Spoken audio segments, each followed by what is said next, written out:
got everything over there mowed, everything over there mowed, and then this little half-acre patch around a fallen down tree mowed. I farm, well, you can't really see it, but right through that tree line, that corn, I've got 120 acres there. The highway I live on is right over there. And I've been driving past this every day for like 2 years when I go to town, and nobody's been doing anything with it. So finally I just made a phone call and asked them if they would want me to cut it for hay, and the guy was actually kind of excited that I called him, because he said, well, I was getting ready to bush hog it because nobody's done anything with it for a couple of years. So yeah, if you want to cut it for hay, be my guest.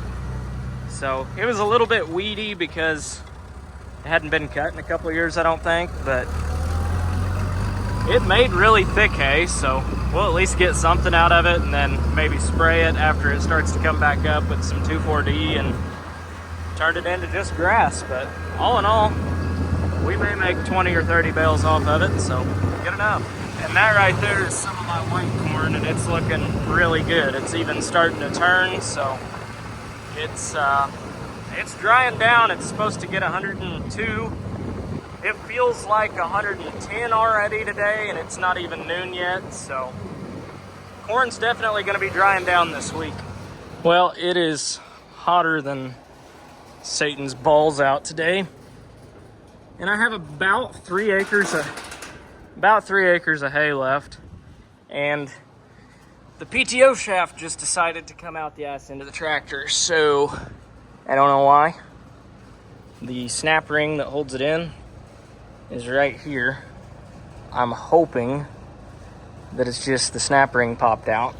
I'm hoping, but I have my doubts. So I guess we'll pull it out and see what we got going on, I guess. I don't know.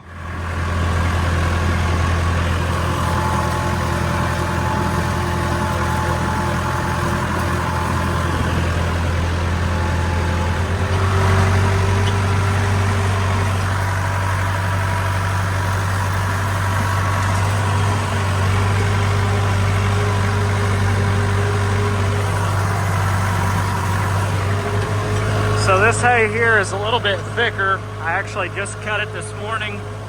I probably shouldn't be raking it. I should give it another day, but I'm only throwing 2 windrows together instead of 3.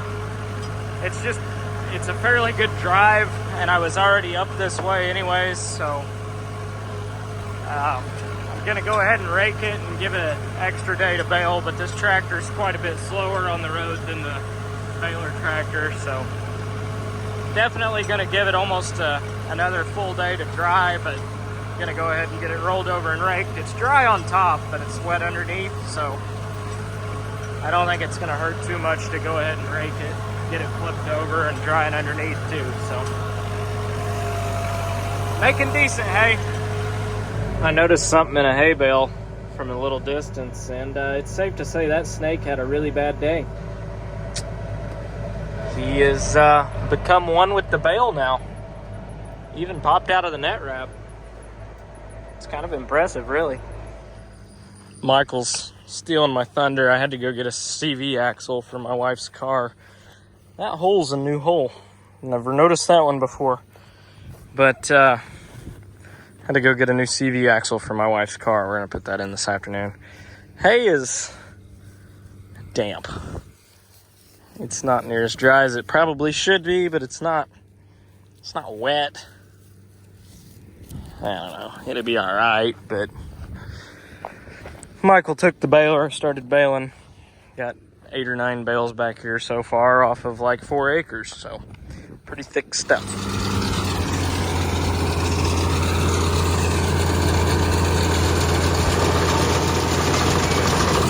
Beautiful.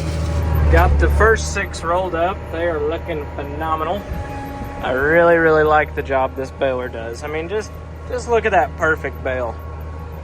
Can't beat it. I've never had a baler that was nice. I've always baled with like 30, 40-year-old balers that weren't net wrapped. So not only does this thing make a lot prettier bale, but it absolutely eats hay compared to the other ones. The other ones you could plug up so easily, and this one It doesn't really care what you put in it. It just eats it up and rolls it up. So I like it. On to the next one.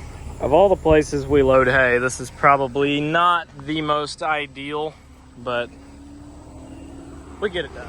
You got a highway and no good spot to load them because you can't get a gooseneck trailer or semi-trailer for that matter down here. So we just park on the shoulder and bring 2 guys and flag and hope for the best. So we got 20 on the semi-trailer and then 21 by the time we get one on the truck. So trailer's working out quite nice. Get a lot of bales hauled in one trip. That's kind of handy. 32.1. Yep. So it's about 34 by the time you add a couple points. All right. I'd say 2-3 weeks. Morning. Well, it's kind of afternoon now. While I was at the farm show, Michael changed oil and filters on the combine. She's getting up there in the age. She's got 3,200 engine hours now, but still runs good.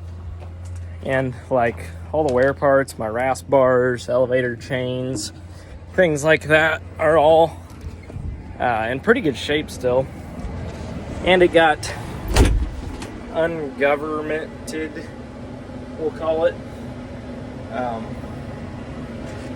this summer. It got the government foo-foo juices off of it, so it should be good to go for quite a while. But he got all the filters changed, so we're gonna hook onto the corn head, start going through it. We got a couple belts left to replace on this, and then this combine actually has a air compressor on board.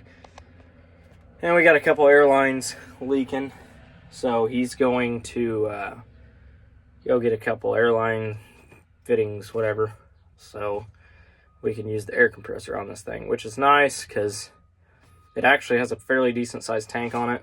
So you could shut the combine off and take the air hose and blow the air filter and stuff out at the end of the day, which is kind of nice. I have to take it home with you. And then Jones & Sons is here. They've been delivering a bunch of rock and a bunch of concrete. They're pouring the footers on the first bin today, and they're digging the footers on the second bin today. So they are not wasting any time. So I'm not going to shove a camera in anybody's face, but when they leave today, I'm sure I'll go out there and show what the progress is.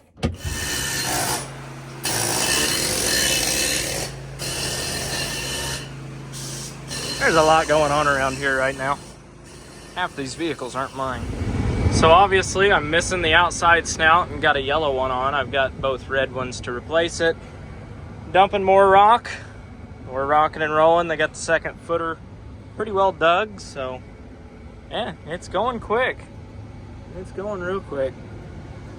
Gonna get this corn head worked over this afternoon and start getting it ready to go. But the corn out there is drying down very fast. I tested some this morning and it was 32%.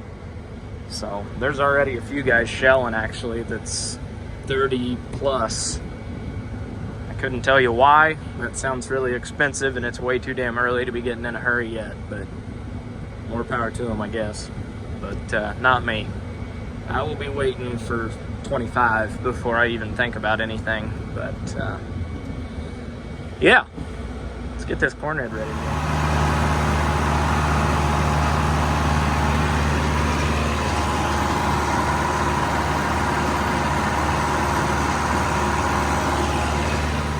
So the bin crew left and they're ready for concrete first thing in the morning. Got the first one all formed up here. Second one, they got the footers poured, but lots of rebar, ready for lots of concrete. I think there's 75 or 80 yards, so roughly 40 yards per bin, per 48-foot bin. And then we've got, I think I called for 360 ton of 53s. So got it built up. It'll be well above ground level, so our unloads will be coming out about a good 2 foot off the ground, at least 2.5 feet. So we'll have plenty of room to get an unload auger and stuff like that underneath the bin, which is going to be nice because you won't have to dig a hole like you do on all the old little bins.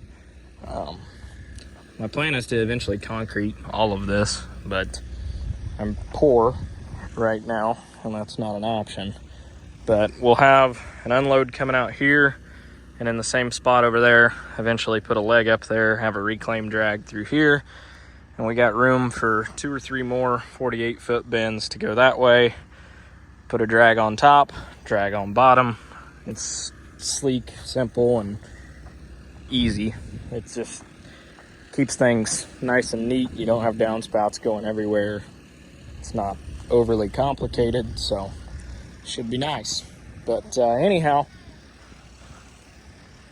second one's started to be dug. And then we'll have our mini barn there, grain leg here, eventually put a pit there, and move that driveway that way. So it'll be nice.